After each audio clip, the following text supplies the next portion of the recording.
So it's been a couple of years since the standard plus and prime classification are put in place. When the framework was first introduced, my personal impression is that plus flats would be reserved for projects that are near amenities with easy commute, at least within walking distance to an MRT station. But it's just that plus locations will be further away from the central business district area. At least that's my impression. But then in reality, there have been several plus BTO projects where the locations are in mature towns, but they are very far from any MRT station, and you'll have to take a feeder bus or at least ride a bicycle or something because otherwise it will be a super long walk. Yet, they are subjected to heavy restrictions that are almost identical with prime flats, such as the 10-year MOP, cannot rent out the whole flat after MOP, income ceiling for future resale buyers, etc. I think the only key difference that I notice between prime and plus would be the subsidy recovery percentage. Plus projects gets a slightly lower subsidy clawback, but then I think that's it, isn't it? For home buyers, this feels like a tough pill to swallow. They feel like they are taking on heavy long-term restrictions without getting the premier connectivity they expected. It raises a fair question. If a flat doesn't have the ultimate convenience of an MRT within walking distance,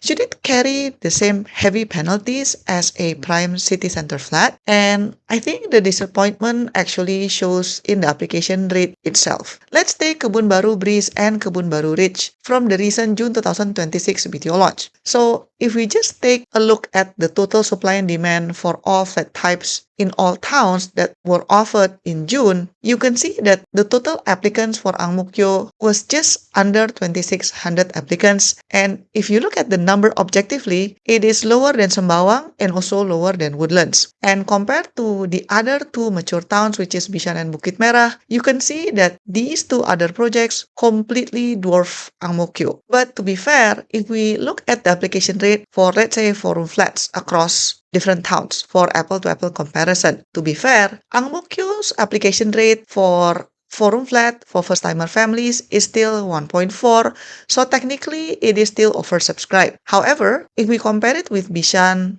which hit 3.9, or with Bukit Merah, which hit 3.3, it is clearly that Ang Mo Kio is lower compared to these other two towns. And these results from Kebun Baru Ridge and Kebun Baru Breeze are actually not standing in isolation. If we look back at past BTO launches, Kim Keat Crest at Toa Payoh that was launched back in February 2026 had a similar fate. So back then, Kim Keat Crest had more than 1,100 flats, so it's a mega project. It has a preschool, an eating house, mini mart, and several shops. So the on-site facilities are there. And it was also classified as a plus project. But then, in terms of location, it is about 1.6 kilometers away from Toa Payoh MRT station. So definitely not within walking distance, you just have to take a bus. And then what happened to the application rate? Well, when it was announced after the sales period has ended, as you can see, for Kim Keat Crest, 3-room application rate for first-timer families is only 0.6, while 4-room flat is only at 0.9, which means that it's undersubscribed. If we compare it with other mature towns, let's say for Bukit Merah,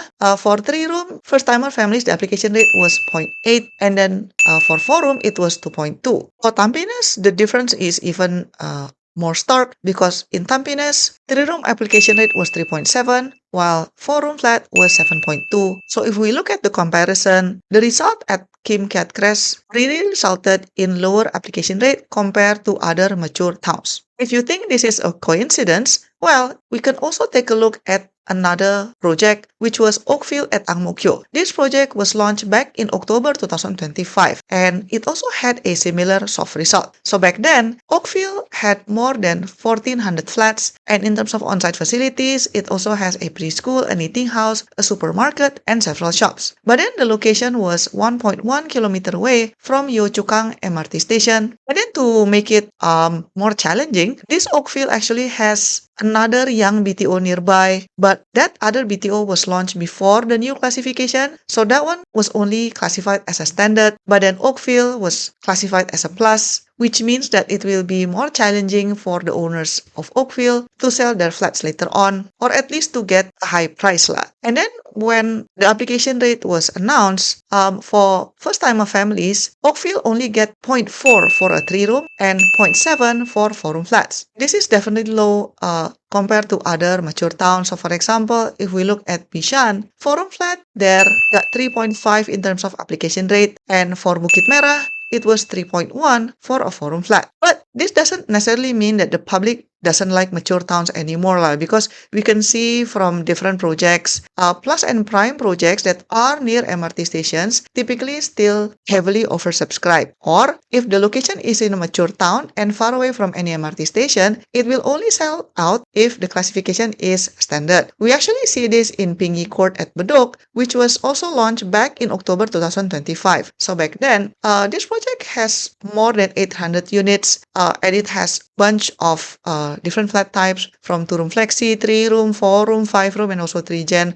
Like, I don't know how they fit all of those different flat types in just about 800 something units. In terms of on-site facilities, they only have a preschool, and this project was also very far from an MRT station. It was about 1.5 kilometers away from Bedok MRT station. But the difference is, Pingy Court was classified as a standard. I don't know why. And as the result, Pingy Court actually still has a healthy application rate, because a 4-room flat for first-timer families was 1.7, and then 3-room was 1.6. So it's still relatively healthy. At least it's not undersubscribed. So in summary, I believe that the public actually has grown accustomed to the new classification. People already adapt. They already accept the reality that if you want to get a BTO in great locations, it just comes with heavy restrictions. That's just life. Which is why we can see that the demand is still strong in prime projects. For example, like in Bukit Merah and Bishan in the recent BTO launch. But at the same time, we also see the side effect of all these HDB cooling measures, where public now has a much higher expectations of these plus and prime flats. I mean, that's the unintended consequences, isn't it? Especially with the non-selection penalty nowadays, most people would only apply to the town that they are confident with, and obviously people don't want to waste their chances. It is as if people would rather wait for the next launch rather than applying to a project or a town that they don't believe in. Does this mean that the standard plus and prime policy itself is wrong? I am not saying the policy is wrong. The reality is, no matter what's the policy, there will always be pros and cons, and there will always be unintended consequences. That's just how life goes. If we want to look at it from a positive angle, then perhaps next time around, if there's a BTO project in a mature town that is far from any MRT station and classified as a plus, then those who really wanted a flat, or even let's say groups that typically is having a difficulty securing a flat, let's say second-timer families, then why don't you apply to that town and enjoy the relatively lower competition? But in ideal world, what would be the restrictions for plus flats? Let's say if we can start from scratch, then what would be the ideal plus restrictions? Is it lower MOP, or is it the ability to rent out the whole flat after MOP, or what? I will be discussing this in my next video, so please check out my channel, and it is exclusive for members only. Thank you so much for watching, and I'll see you in my next video. Bye-bye. To support my work, you can give a one-time tip by pressing the thanks button, pick the amount that you want, and click buy and send. Or you can also press the join button for exclusive contents and monthly membership. Your support means a lot to keep us independent. Thanks for watching, and I'll see you in my next video. Bye-bye.